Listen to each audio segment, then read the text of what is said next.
Bonsoir à tous. Dans une économie de la culture largement dominée par l'action des décideurs publics, l'entrepreneuriat culturel a longtemps été vu et vécu comme une incongruité, voire même un dévoiement de l'activité créatrice. Et pourtant, l'entrepreneuriat culturel est au croisement de la créativité et du monde de l'entreprise. Aujourd'hui, en pleine croissance, l'entrepreneuriat culturel vise à appliquer les méthodes classiques de l'entrepreneuriat au marché très spécifique de la culture. Voilà plutôt ainsi libellé le sujet qui nous réunit ce soir. Pour échanger autour de la question, je reçois pour vous Donatien Gaglozon. Il est ingénieur des industries culturelles et créatives. Bonjour Donatien. Bonjour monsieur le journaliste. Alors de façon basique, c'est vrai que je l'ai dit à l'entame dans mon introduction, de façon basique, qu'est-ce qu'on peut comprendre par entrepreneuriat culturel? L'entrepreneuriat culturel, c'est une ouverture pour l'économie de la culture. Pour faire simple. C'est-à-dire, c'est un fondateur d'une personne morale qui est inscrit au registre du commerce, mais qui commercialise un produit ou un service culturel pour faire du profit, pour se faire de l'argent. Ok, je vois. Et donc, voilà un peu ce qu'on peut dire par rapport à l'entrepreneuriat culturel. Et donc, si je comprends bien, cela s'inscrit dans la lignée d'un intérêt croissant pour la dimension économique de la culture. Exactement. Et donc, il faut que les acteurs culturels puissent se l'approprier, puissent avoir des initiatives. Il faut qu'ils puissent travailler au jour le jour pour avoir des initiatives, en plus d'être des dynamiques au sein de leur territoire. Alors, est-ce qu'on peut dire, ou plutôt, il se pose une question... Est-ce qu'un entrepreneur culturel est un entrepreneur comme tout entrepreneur? C'est très difficile. Oui. C'est très difficile. L'entrepreneur culturel, lui, il vit sur des risques. Comme on le sait, c'est un métier à risque. Il obéit suivant une logique d'incertitude. Mais c'est le cas de tous les entrepreneurs. Quand on investit dans un domaine, on est souvent assujetti à ces risques-là. À ces risques, mais en même temps, pour lui, c'est l'incertitude. Il ne sait pas si ce produit culturel, étant donné que les gens ne connaissent pas correctement le secteur de la culture, parce que quand vous allez peut-être au niveau des opérateurs économiques, par exemple, pour leur dire j'ai une initiative comme ça, et que aidez-moi, subventionnez-moi, ils vont vous dire déjà que... Il ne voit pas l'intérêt. Merci. Il ne voit pas l'importance de ce produit. Et donc, l'entrepreneur culturel, lui, au-delà de tout ce qu'on dit, lui, doit se doter de ce pouvoir intellectuel, de cette force mentale pour quand même arriver à devenir un entrepreneur culturel bon teint. Mais c'est très difficile de dire qu'on peut être entrepreneur culturel et s'allier comme les autres entreprises culturelles. C'est très difficile. Alors, qui peut être entrepreneur culturel? Celui qui peut être entrepreneur culturel, les artistes, les artisans, les hommes de théâtre, le secteur du cinéma, le secteur de l'audiovisuel. À cela s'ajoute le design, qui sont dans les métiers de la créativité, parce que c'est là en réalité qu'on a l'économie de la culture. Au niveau des musées aussi, on peut aller vers l'entrepreneuriat culturel avec le patrimoine, avec les sites touristiques que nous avons un peu. Et puis le livre aussi, on peut s'inscrire dans les dynamiques du livre, et puis voilà. Donc en général, tout être qui a envie de faire un métier, surtout dans les filières du secteur de la culture, il peut se prétendre entrer dans l'entrepreneuriat culturel. Alors pour moi qui suis un journaliste qui s'intéresse aux questions culturelles, est-ce que je peux prétendre être un entrepreneur culturel? Exactement, vous êtes en plein dans les secteurs d'entrepreneuriat culturel, parce que cette émission, par exemple, que vous organisez, il y a combien de personnes qui suivent cette émission déjà? Dès lors que vous l'avez, si vous le publiez sur vos sites internet, si vous publiez le nombre de personnes, parce que nous pouvons avoir plusieurs personnes qui suivent une émission, et après vous augmentez le taux d'audience, et déjà vous faites une économie au sein de la maison. Et donc le journalisme même, nous sommes dans les métiers de l'audiovisuel, et donc vous êtes tout à fait un entrepreneur bon teint. Et en plus, cette émission que vous organisez déjà, qui est tout à fait dans ce cadre. On est tout à fait dans ce cadre, c'est une idée géniale. Et donc c'est vous ajoutez en plus ce que nous appelons l'innovation, qui est une technique des entrepreneurs culturels. Donc l'entrepreneur culturel doit savoir allier logique artistique et logique économique. Merci. Et nous sommes dans des thématiques de fiabilité qui permet à ce que cette idée, est-ce qu'elle est fiable, est-ce qu'elle permet une durabilité, est-ce que quand on crée cette idée maintenant, cette initiative, est-ce qu'on peut en vivre pendant 10 ans, pendant 15 ans? Ça, c'est de la fiabilité. Et après, il y a la viabilité économique. Absolument. La viabilité économique, c'est elle qui permet de dire, nous avons une soutenabilité économique de ces activités-là. Et donc, l'entrepreneur culturel, il vit sur ces deux principes, à savoir la fiabilité et la viabilité économique des initiatives entrepreneuriales. Alors, quand l'entrepreneur culturel commence à réfléchir sur la viabilité économique, que devient alors l'identité créative? En ce moment-là, il n'y a plus de créativité. Il y a énormément de créativité. Parce que quand il commence à réfléchir à ça, c'est dit, je prends par exemple le tissu que vous avez porté, par exemple, le boba que vous avez porté, par exemple. Vous voyez ce mélange qui se crée déjà. Quand moi j'ai vu ça, ça me plaît déjà. Alors, je vais tasser le coup, forcément. Et donc, je crée de petits business autour. Et donc, je dis, il y a ce mélange-là que le bomba qui est simple il y a 10 ans, ça se confectionne de cette manière aujourd'hui. Et les jeunes, ils voient ça, ils sont très intéressés par rapport, ils y vont. Et c'est ça qui donne plus de créativité. Vous allez voir, autant de tailleurs aujourd'hui, ils en créent tellement, énormément de modèles. Et ça devient très intéressant pour nous. Et c'est ça qui fait plus la dynamique économique, la créativité autour du secteur de la culture et des arts. Ouais, c'est tellement mignon. Quand on prend aujourd'hui, par exemple, nous sommes en train de fêter la Saint-Valentin. Oui. Vous voyez combien de dynamique il y a autour de ça. On voit les gens de trucs là, les t-shirts que les gens ils font, ils y mettent une touche. Il y a des gens qui prennent vos photos, ils y mettent une touche. Chacun a envie d'ajouter un plus. La créativité. Et donc la créativité, c'est même la base de l'économie de la culture. Absolument. Et donc quand vous dites qu'il y a un frein, il n'y aura pas un frein, on va continuer à augmenter l'économie. Mais là où le problème il se pose, c'est que quand ils font ça, est-ce qu'ils créent réellement les impôts? Est-ce qu'ils payent réellement les impôts? C'est là le problème. C'est pourquoi les gens ne nous considèrent pas. Oui, mais quand c'est une entreprise culturelle, forcément, elle a un registre de commerce. Elle a un registre de commerce, mais il y en a qui ne respectent pas ça.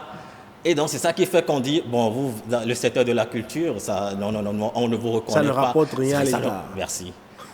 Or, en bon temps, quand vous faites une activité génératrice de revenus, payez des impôts. Absolument. Si vous payez les gens, on va voir que le secteur de la culture cette année a produit tel nombre de revenus, tel nombre de richesses, et l'État peut continuer, pas l'État, les élus locaux, parce que nous sommes au niveau des territoires, ils peuvent quand même dire, il y a quand même une richesse, il y a quand même une économie. Est-ce qu'il ne faut pas leur reverser ça? Est-ce qu'il ne faut pas investir ça dans d'autres trucs? Et puis on va dire, le secteur de la culture, il crée réellement de la valeur. Alors l'artiste, le créateur, peut-il encore être un entrepreneur culturel? Le créateur peut ou non être un entrepreneur. Ce qui serait conseillé, c'est de ne pas l'être. Le créateur doit rester créateur. Le créateur doit rester créateur, mais dès lors qu'il crée, il a déjà le feeling, il a déjà l'imaginaire, il a déjà l'idée d'être un entrepreneur culturel. Oui. Alors, on sait que pour rentabiliser, il faut forcément qu'il commence à chercher d'autres débouchés. Quand il commence à viser d'autres débouchés, il n'est plus dans la créativité. Exactement, ça tue la créativité. Exactement. C'est pourquoi il y a des métiers, il y a des filières, il y a des managers qui sont là pour aller chercher les marchés. Et toi, tu n'es que dans la créativité. Et c'est ça que les pays, par exemple en France, ça se fait. Il y a beaucoup de pays qui respectent ça. Chacun est dans ses filières. Et ça crée une certaine, on va dire, la chaîne de valeur. Absolument. La chaîne de valeur de cette filière. Ça s'organise et on voit la rentabilité économique de ce produit culturel. Mais si c'est toi seul, tu dois être à la fois créateur, à la fois chercheur de marché, à la fois... Il y a un tout. Ça pose un problème. Ça pose un problème. Et c'est ça notre problème ici au Bénin. Je le souligne. Justement, au Bénin, il n'y a certainement pas assez d'entrepreneurs culturels. Et non. Est-ce qu'on va dire qu'il n'y a pas assez d'entrepreneurs culturels? Nous confondons. Okay. Il y a une confusion énorme entre l'entrepreneur culturel, entre le créateur, comme on vient de le dire, entre les managers. Comme on vient de le dire. Et donc, c'est informer cette couche peut-être quitte à ce que chacun puisse rester dans son couloir et travailler réellement pour une économie. Parce que nous sommes dans une chaîne de valeur qui répond à la création, production, diffusion, commercialisation, pour quand même créer de la valeur. Et donc, si une ou deux personnes font ce boulot, ça ne crée pas réellement de la valeur. Et donc, ce que moi je propose pour cette question, c'est que chacun reste dans son couloir, mais il faut quand même s'informer aussi, aller se faire former aussi. Justement, parlant de se faire former, est-ce qu'il existe des écoles au Bénin, par exemple, pour se former en entrepreneuriat culturel? Il n'y en a pas trop. Il y a l'université d'Abou et Calavi, on a l'IMNA qui est là, que les gens ne reconnaissent pas en tant qu'école pour pouvoir former les... Alors, dans ce cas, ça veut dire que la plupart des entrepreneurs culturels qui existent, ou du moins qui essaient d'exister au Bénin, ont une formation sur le tas. Exactement. Ils n'ont pas toutes les notions qu'il faut. Exactement. Ils ont une formation sur le tas, chacun y allait de son plein gré. Et voilà, je veux me faire de l'argent. Et puis voilà. Maintenant, il y a cette histoire des différents fonds qui sont créés au niveau du tourisme, au niveau du sport, au niveau de la culture. Et on essaie autant que possible de piocher sa part. Merci. De piocher sa part pour quand même devenir entrepreneur culturel. Parce que quand tu crées déjà un spectacle à base du Fonds des arts et la culture, on dit, moi, je suis dans l'entrepreneuriat culturel, je crée tout le temps, et donc c'est un problème majeur. Il faut quand même que ces différents fonds qui sont créés puissent recentrer un peu les choses, parce que celui à qui vous donnez de l'argent, il faut qu'il vous produise le récépissé de son association ou de son entreprise. Absolument. Il faut voir d'abord s'il est enregistré au registre du commerce, s'il paie ses impôts, il respecte ces choses-là.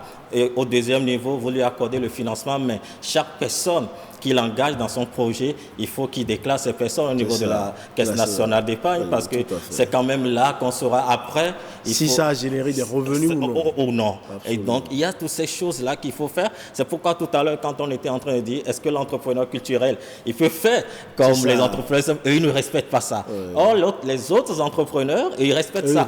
Ils sont enregistrés, ils déclarent les gens normalement, et puis voilà. Oh non, étant au niveau du secteur du théâtre, des arts. Mais n'est-ce pas aussi parce que c'est un secteur qui est souvent délaissé, un secteur qui ne reçoit pas souvent assez de moyens. C'est ça qui fait que les gens ont du mal à se déclarer officiellement. Exactement.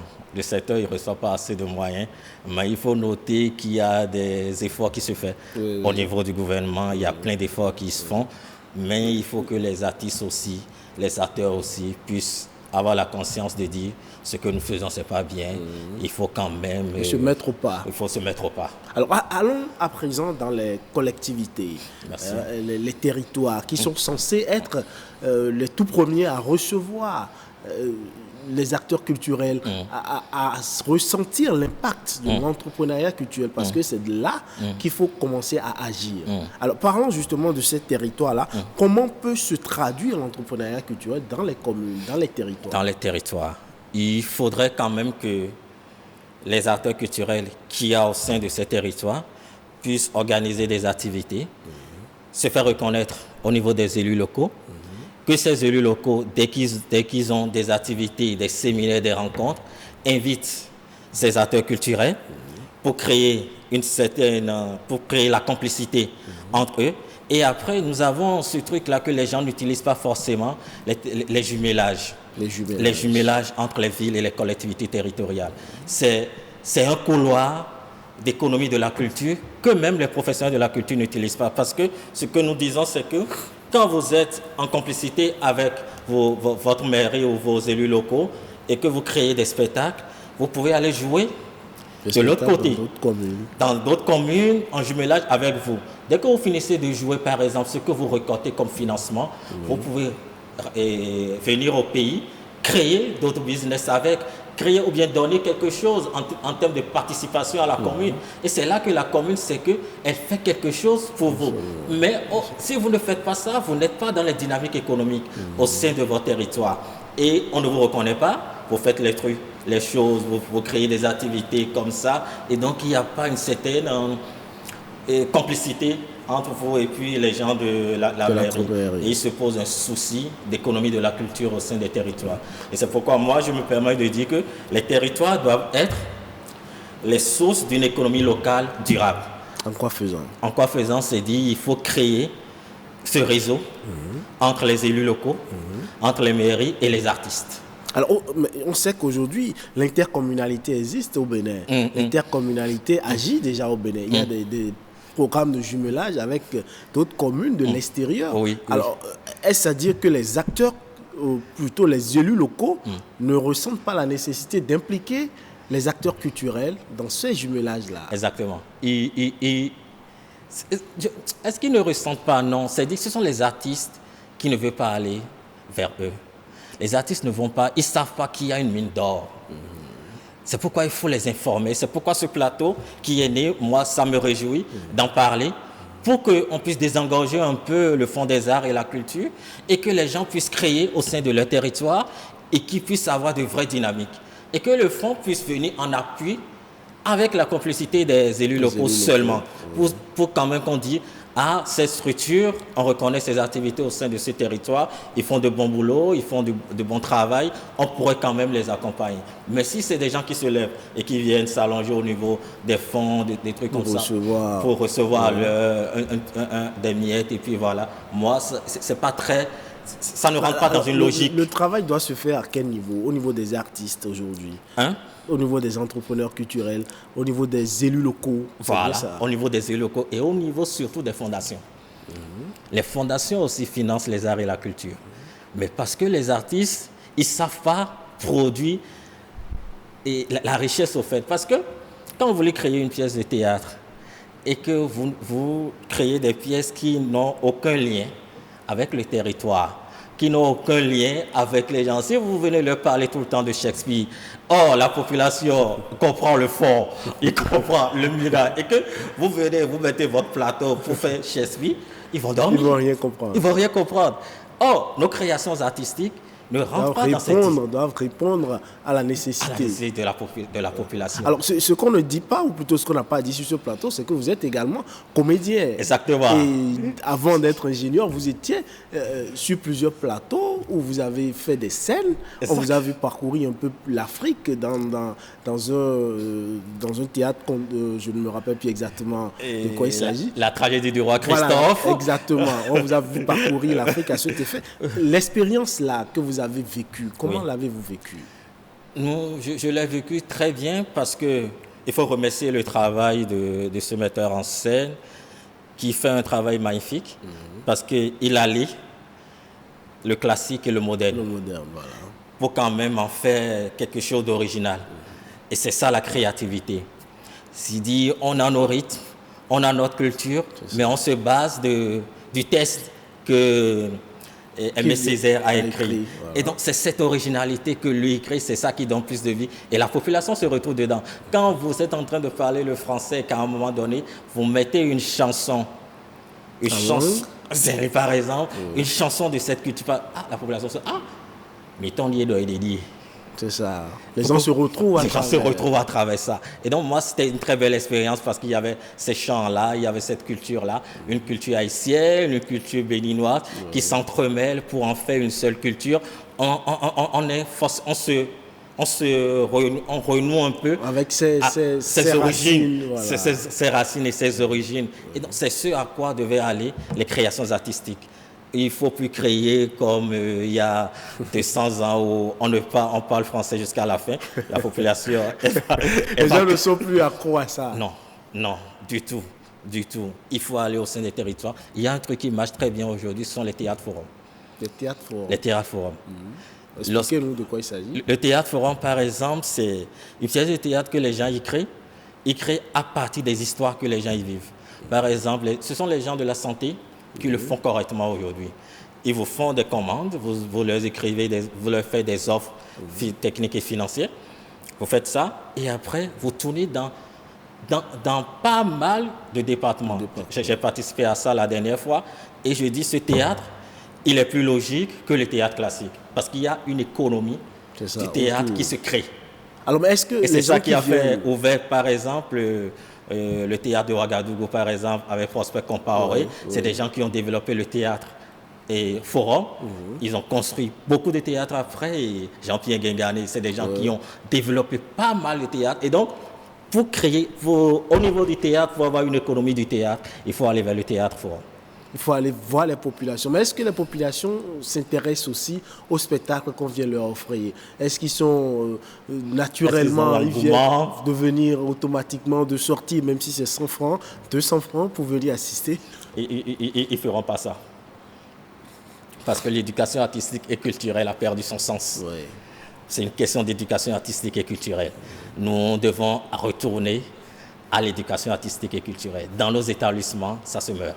Et c'est pourquoi je remercie l'État qui est en train de mettre en place les classes culturelles. Les classes culturelles, tout à fait. C'est très intéressant de repartir à la base, de donner cette envie à l'enfant pour qu'il sache que les arts, le théâtre constituent une partie de sa vie et devait lui permettre d'avoir une carrière aussi. Et donc, il faut miser plus sur l'éducation artistique et culturelle, à la base déjà, et après, leur donner le goût et ils viendront suivre du théâtre facilement. Facilement. Ils ne se sentiront pas cela comme ne faisant pas partie de leur culture. Merci. Et donc, il faut quand même travailler à l'éducation artistique et culturelle, et voilà, et après, on va voir ce que ça va donner. On remercie beaucoup l'État qui est en train de travailler ça. Au-delà de cet aspect, qu'est-ce qu'il faut faire d'autre pour lever les freins à l'entrepreneuriat culturel? Ce qu'il faut faire, c'est de former. C'est de former sérieusement au sein des territoires. Nous avons 77 communes. Je demanderai au ministère de la Culture, aux directeurs départementaux, de travailler sérieusement à recenser ce qui crée au moins des dynamiques au sein de la culture et des arts. Les recenser d'abord. Les recenser d'abord. On finit de les recenser, il faut les former, il faut les outiller réellement sur des dynamiques. Quand on aurait fini de les outiller, il faut leur permettre d'accéder à des sources de financement. La recherche de financement, ça fait partie de l'entrepreneuriat culturel. Si vous n'êtes pas dans des dynamiques de recherche de financement, vous ne pouvez pas à long terme dire que vous vivez du secteur. La recherche de financement, c'est une partie de l'entrepreneuriat. Une grosse partie de l'entrepreneuriat culturel. Et donc, quand on a fini de les former, il faut leur donner le b.a.-ba de la recherche de financement qui répond à trois logiques, à savoir l'observation, l'identification et la négociation. La recherche de financement elle répond à ces trois logiques. Et donc, c'est de leur donner le background nécessaire pour qu'ils soient dopés et qu'ils aient une force mentale. La force mentale des entrepreneurs culturels, elle est très primordiale. Très primordiale. Et donc, voilà des atouts qu'il faut, mais il faut aller à la base. Nous continuerons à le dire. Vous mettez l'accent là-dessus. Oui. La nécessité d'aller à la base. Nécessité d'aller à la base. Nécessité. Parce que Cotonou, il faut désengorger Cotonou. Oui. Il faut que chacun aille au sein de ces territoires pour aller travailler réellement pour qu'on ressente l'économie de la culture. Mais quand on sait que le gouvernement actuel fait beaucoup d'efforts dans le secteur de la culture. Et du tourisme d'ailleurs. Voilà, il faut en plus les encourager à toucher le Béninois au plus profond de sa localité. Exactement. Il faut quand même, et il faut que des émissions du genre puissent naître énormément, se multiplient énormément pour qu'on en parle, parce qu'il n'y a que vous qui êtes nos relais par rapport à l'administration, par rapport à l'État, pour qu'ils puissent toucher du bout du doigt pour dire il faut quand même aller au sein des territoires pour quand même réussir l'entrepreneuriat culturel au sein des territoires, puisque les territoires doivent être des sources d'une économie locale durable. C'est là-dessus que va prendre fin cet entretien. Oh là là. Merci beaucoup d'être passé sur ce plateau. Le temps passe très vite. Merci à vous, Donatien Glozon. Je rappelle que vous êtes ingénieur des industries culturelles et créatives. Merci d'être passé sur ce plateau. Et ce sera donc tout pour l'entretien de ce soir. Merci pour votre aimable attention et à la prochaine.